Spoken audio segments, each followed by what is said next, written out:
10वीचा निकाल लागला, 100% गुण मिळाले, पण त्याचा आनंद फार काळ काही टिकला नाही. कारण आत्ताच्या यशाचा आनंद साजरा करायचा की भविष्यातल्या आर्थिक आव्हानांची चिंता करायची अशी द्विधा परिस्थिती होती रत्नागिरीतल्या पावस गावातल्या तनुजाची. पाहूयात तनुजाच्या संघर्षावर हा स्पेशल रिपोर्ट. अभ्यास छान करत होती आणि तिला आम्हाला भरपूर कौतुक वाटत. आता जास्त का नाही, मी बोलत नाही. सांग, अभ्यास भरपूर करायची, शिकायचं आहे तिला पुढे. तुम्ही काय तयारी सुरू केली त्या दृष्टीने, काय वाटतं आता? काय आता तयारी केल्याने मग खूप आनंद झाला, पण आता पुढचा अभ्यासाचं मी पैशाची कमतरता आहे ना आमच्याकडून, तर आता पुढचं काय करायचं.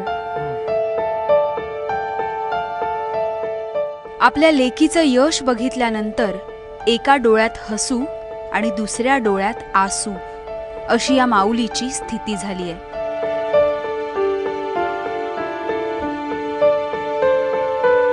रत्नागिरीच्या स्वामी स्वरूपानंद विद्या मंदिरातल्या तनुजाने 10वीला 100% गुण मिळवून डोळे दिपवणारं यश संपादन केलंय.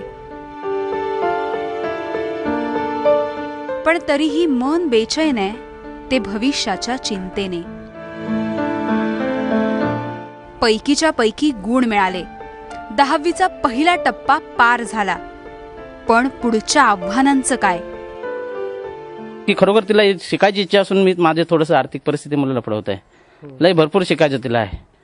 तर ती अशी आमचा विषय चालला, आता कालपासून विषय चालला, त्याच्यामुळे ती सुद्धा नाराज आहे थोडी. पण काय विषय आमचा असा आलाय की आम्ही थोडं त्याच्या आर्थिक परिस्थितीमुळे थोडंसं अडचणीत येतोय. इच्छा असूनही पोरीला शिकवण्यासाठी खिसा रिकामा आहे, याचं दुःख वडिलांच्या चेहऱ्यावरही दिसतंय. लहानपणापासूनच तनुजाची कुशाग्र बुद्धिमत्ता, त्यात आई वडिलांनी पैसा जमवून आपल्या लेकीला दिलेलं प्रोत्साहन आणि शाळेतल्या शिक्षकांचा पाठिंबा, यामुळे तनुजाने यशाला गवसणी घातलीय. मला कधीच खंत वाटली नाही, कारण मला ट्युशन क्लासेस वगैरे वाटायचं की 1-2 तास फुकट घालवण्यापेक्षा आपण स्वतःच अभ्यास केल्यावर जास्त कळतो. तसेच शिक्षक मनापासून शिकवायचे आणि त्यांचे शिकवल्यावर मला ते म्हणजे स्वतः अभ्यास करून लक्षात राहायचं. परिस्थितीचा मुकाबला करण्याचा आणि आपल्या स्वप्नांवर ठाम राहण्याचा तनुजाचा आत्मविश्वास, याच्या बळावर तनुजाने 100% गुण मिळवले. भारती विद्यापीठाच्या परीक्षा असतील, होमी भाभा सायन्स बालवैज्ञानिकची स्पर्धा असेल, सगळीकडे तिने खूप छान उज्ज्वल यश मिळवलं. 7वी स्कॉलरशिपला ती आली आहे. NMMS NTS मध्येही तिला उत्तम प्रकारे यश मिळाले.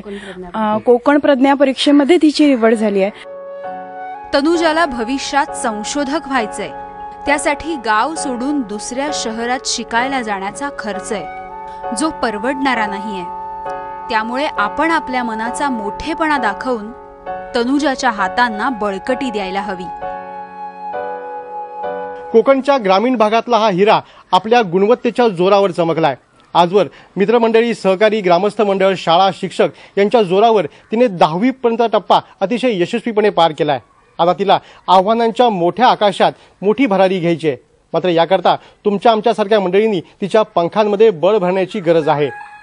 कॅमेरा पर्सन उमेश सावंतसह सचिन देसाई, ABP माझा, पावस, रत्नागिरी.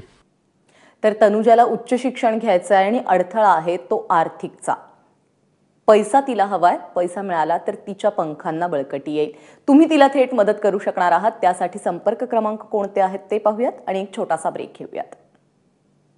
आपल्याला जर यांना मदत करायची असेल तर 2 संपर्क क्रमांक आहेत. एक आहे नितीन भालेराव, त्यांचा संपर्क क्रमांक आहे 98 90 93 48 03, 989093 4803. आशिष काटकर यांचा फोन नंबर आहे 99 30 23 31 71, 9930 233 171. आणि खालच्या पत्त्यावरती ABP माझाचा हा पत्ता आहे, ज्यावरती तुम्ही चेक पाठवू शकाल.